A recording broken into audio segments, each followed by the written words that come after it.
Salut, c'est Goran.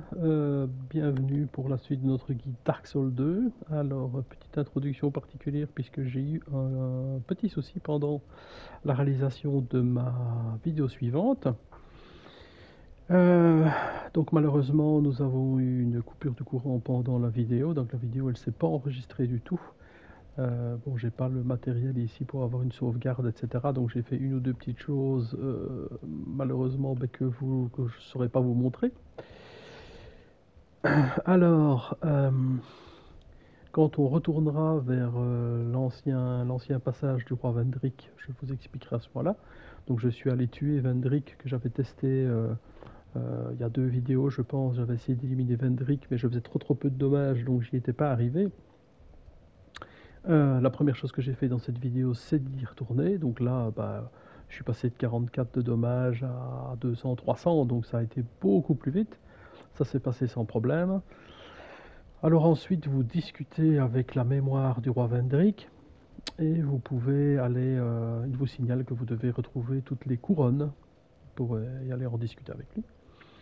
Donc je suis retourné dans le sanctuaire d'Amara où il y avait un gardien à monnaie avec une porte. J'y suis allé, je pourrais peut-être vous montrer par la suite. Mais ici, ben voilà, je suis dans une des zones complètement optionnelles avec un boss optionnel mais qui va être utile pour le platine. C'est la zone que je vous signalais que moi, ça a été catastrophe, elle est extrêmement compliquée pour moi.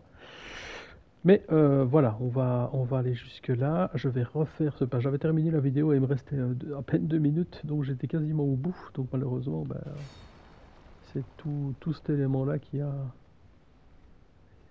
sauté, j'ai envie de dire. Donc, hop, c'est ici. Donc je suis venu ouvrir cette porte. Ce qui m'a permis de rencontrer ce personnage qu'on avait déjà rencontré 2 fois. On lui parle.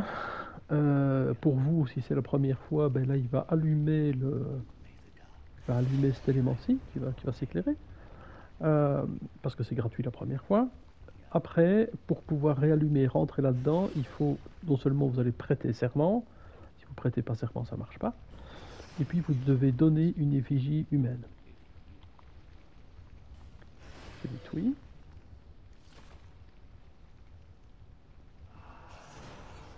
Voilà. Et donc, ça va vous permettre d'entrer directement dans ce gouffre millénaire. C'est le premier des 3. Je vais vous remontrer tout le cheminement de ce gouffre.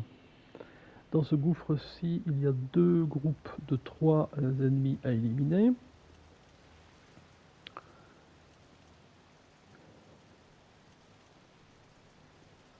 Alors, ils sont compliqués, hein. Vraiment. Pour moi, en tout cas, j'ai trouvé que c'est pas easy du tout. Ça peut paraître facile si j'y arrive bien, mais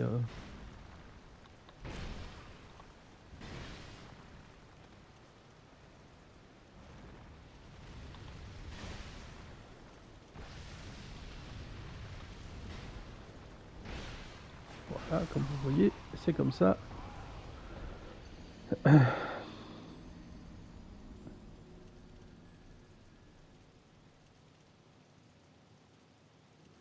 Alors qu'en plus, j'étais arrivé la première fois, j'avais tout fait, toute la première partie. J'ai envie de dire tranquillement, donc c'est vraiment dommage.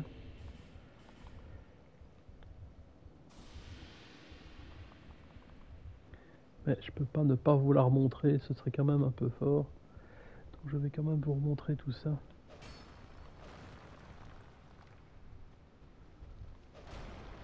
Ah, on se laisse tomber ici.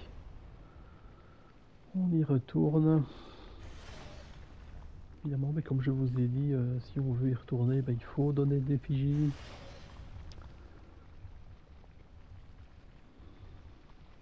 Essayer d'être un peu plus prudent peut-être. Hein. Hop, hop.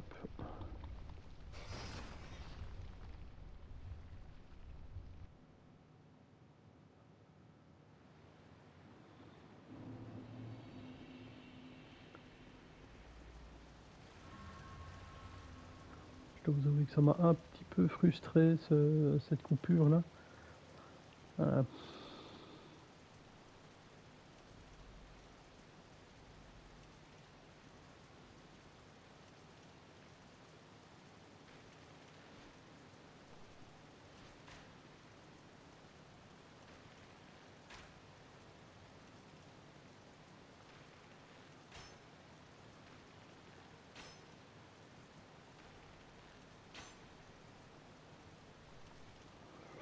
bah, il a l'air de venir, donc on va voir un peu ce qu'on sait faire. Hop.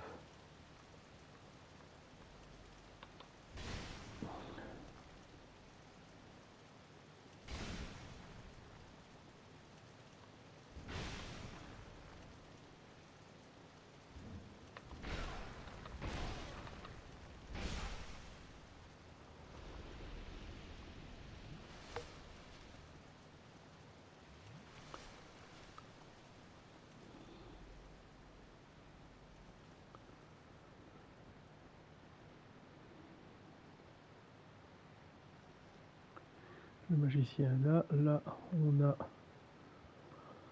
on va l'éclater celle-ci, Bloom. Comme ça celle-là c'est fait.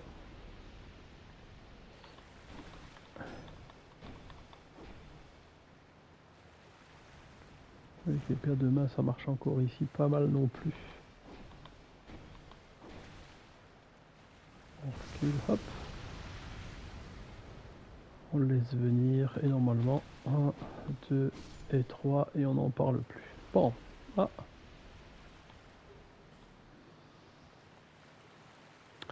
Donc ça c'était la première partie.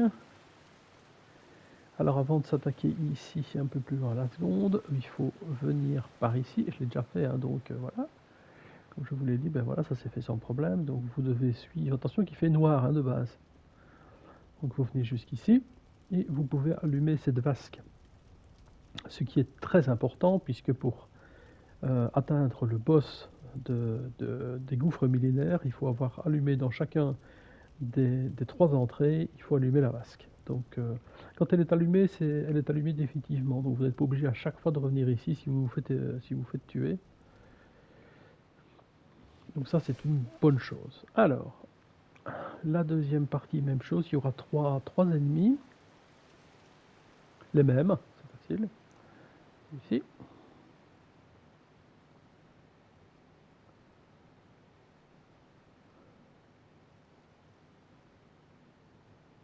Il y a peu de chance, il vient tout seul, je pense. Donc c'est pas mal.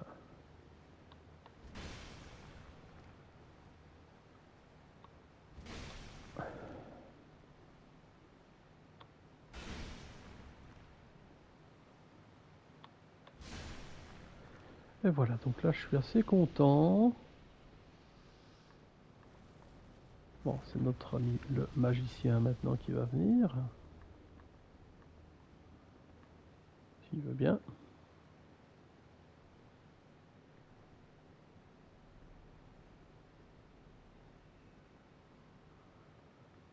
Voilà.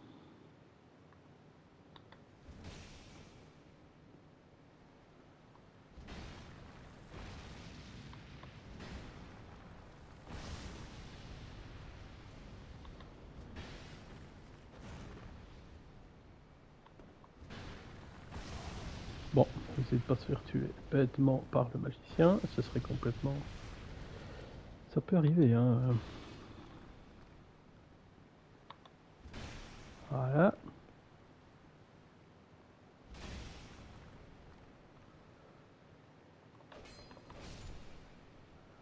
Voilà.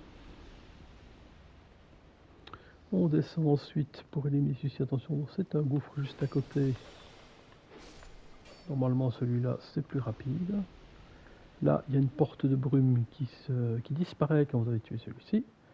Vous arrivez sur un gouffre et vous sautez dedans.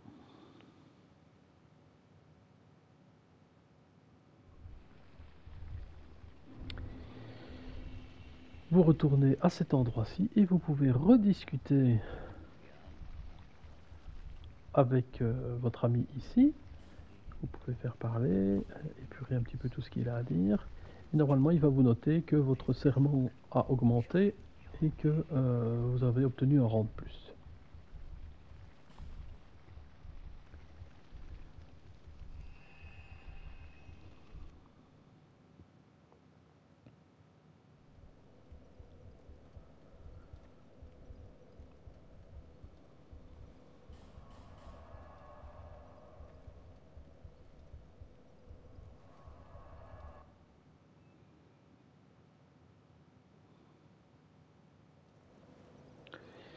Alors, pour être certain qu'on n'ait pas de soucis, vu qu'on a eu un problème électrique, comme je vous le dis ici, et que j'aimerais bien vraiment bien vous montrer ça aujourd'hui, je vais stopper cette vidéo-là et donc je vais diviser, puisqu'il y a trois parties, il y a trois endroits du gouffre millénaire, je vais le diviser en trois, et comme ça, je suis certain que j'aurai mes trois vidéos à vous montrer, donc comme ça, vous le savez. Voilà, donc je vais stopper cette vidéo-là ici, et je vous retrouve dans quelques instants. À tout de suite.